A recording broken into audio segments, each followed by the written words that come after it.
শাহজালাল ইয়ামিনী উনি বলে দিচ্ছেন শ্রীহট্ট, এটার নাম তো আসলে সিলেট না, এটার নাম শ্রীহট্ট। শ্রীহট্ট মানে শিল মানে পাথর, হট্ট মানে সরে যাও। শাহজালাল ইয়ামিনী বলেছেন সিলহট্ট, সরে যাও পাথর। এ কথা বলতে দেরি পাথর সরে গেছে।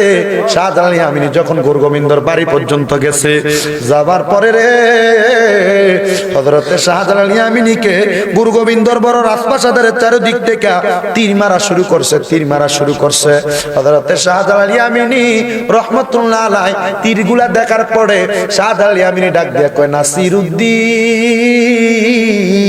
ও হযরতে নাসিরউদ্দিন আজান দাও।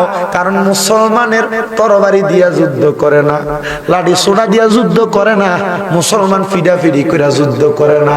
হযরতে নাসিরউদ্দিন সিবাজাল আজান দেয়, আল্লাহু আকবার আল্লাহু আকবার বলে যখন আজান দেওয়া শুরু করলেন, আজান দেওয়ার সাথে সাথে গুরুগোবিন্দর বড় রাজপ্রাসাদরা ভাঙ্গা দুলিশাত হয়ে গেছে। গুরুগোবিন্দ কয় দেখছুনি মুসলমানের কাছে টাকা পয়সার পাওয়ার দিয়ে এরা যুদ্ধ করে না, এরা এমন এক আল্লাহ কুল হু আল্লাহু আহাদ, এমন এক আল্লাহর ইবাদত করে যিনি এক, উনি হইল বান্দার সর্বশক্তিমান দাতা। বান্দা শুধু মুখে দিয়ে আল্লাহু আকবার আল্লাহ বড় কইছে, আমার আল্লাহ বড় রাজপ্রাসাদ ভাঙ্গা দুলিশাত কইরা দিছে। এবার গুরুগোবিন্দ বাদশা ডাক দিয়া কয় জগতের মানুষ, মুসলমানের সাথে যুদ্ধ করবা, কোনো কিছু লাগবে না। যুদ্ধ করার জন্য মুসলমানের সঙ্গে যদি যুদ্ধ করতে যাও, মুসলমান যদি আল্লাহু আকবার বলে তাড়াতাড়ি তোমরা ফিরে যাও। বলে কেন গো? বলে মুসলমান তরবারির চাইতে আল্লাহু আকবার দিয়া জোরে কাটে। আমাদের আল্লাহু আকবার আওয়াজ কম হবে না জোরে হবে? নবীজির তাকবীরের কথা জোরে হবে না আস্তে হবে? আরো শুনবেন নি? শুনেন। কেল্লা শহীদ রহমতুল্লাহ আলাইহির নাম শুনেছেন? করমপুর আছে না? তবে এটার আশেপাশে যেগুলা হয় এগুলা কিন্তু ইসলাম বহির্ভূত কাজ, এগুলো ইসলাম সাপোর্ট। কিন্তু আল্লাহর ওলিরা সত্য না মিথ্যা? হ্যাঁ, দরবারের ভিতরে যে গান বাজনা এটি কি হ্যাঁ যে এটি কি শরীয়তের গান?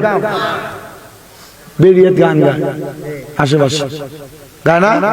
আমি যাই মাঝে মাঝে, আমি তো কইও আছে এটির বিরুদ্ধে, মাজারের বিরুদ্ধে আমি কই না, কারণ মাজারের আল্লাহর ওলির কোনো দোষ এটি দিয়ে যারা যারা খাইতেছে এই খাদেমটির দোষ, এটি জুতা দিয়ে বাইরে।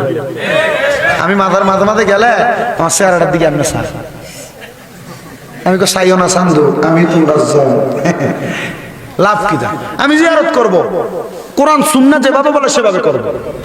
কোরআন সুন্নাহ বলে মাজারের সামনে যাও, সূরা ফাতিহা পড়ো, সূরা ইখলাস পড়ো, সূরা তাকাসুর পড়ো, সূরা নাসরা পড়ো, সূরা ইয়াসিন পড়ো, সূরা রহমান পড়ো, সূরা ওয়াকিয়া পড়ো, জিয়ারত করো, ওয়াবতাগু ইলাইহিল ওসিলা, এই আল্লাহর ওলির ওসিলা দিয়ে আল্লাহর কাছে দোয়া করো, আল্লাহ দোয়া কবুল করব। মানে আপনি যদি হানে যাইয়া কথা কও, কথা বলো আব্বা, কথা কি আনলিগেল কইলাম? আর এদের কারণে সুন্নিদের মাজার পূজারি বলে। কথা কন না কেন আপনারা? সুন্নি কি মাজার পূজা করে? মাজার জিয়ারত করা সুন্নাতের রাসূল, এটা সুন্নাত ইবাদত। কিন্তু এদের অকৃত কর্মকাণ্ডের কারণে আজকে মাজার জিয়ারতকে পূজার সাথে তুলনা করে। আর যেটি মাজার জিয়ারতকে পূজা করবে এটির বহু তালাক হয়ে যাবে। কারণ নবীর সুন্নত মাজার জিয়ারত করা, নবীর কি সুন্নতরে পূজার লগে তুলনা করলে, নবীর শান এনকার করলে সে কি হয়? কুফরি করে, সে কাফের রূপান্তরিত হয়। যে কাফের হয় তার বউ মুসলমান, এটা বউ আছে না অটোমেটিক তালাক। বুঝছেন না মনে হয় কথা না? আমি আনাইয়া বহনের পরে একটা আর কানে কানে ক সুল হয় না, দাড়ি উঠছে না তো, সুল দিন রাখতে আছে।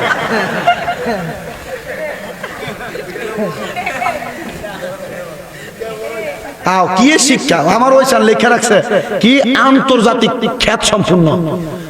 আমার ভিতরে এমন কিছু নাই। মুফাসসিরে কোরআন বলে তাফসীর করার লাগে 19 টাকা লাগে, আমার মাঝে আর এক ফোঁটাও নাই। আমি তাফসীর কইরাম কই থেকে? মুফাসসিরে কোরআন বেশি উড়াইলেছে।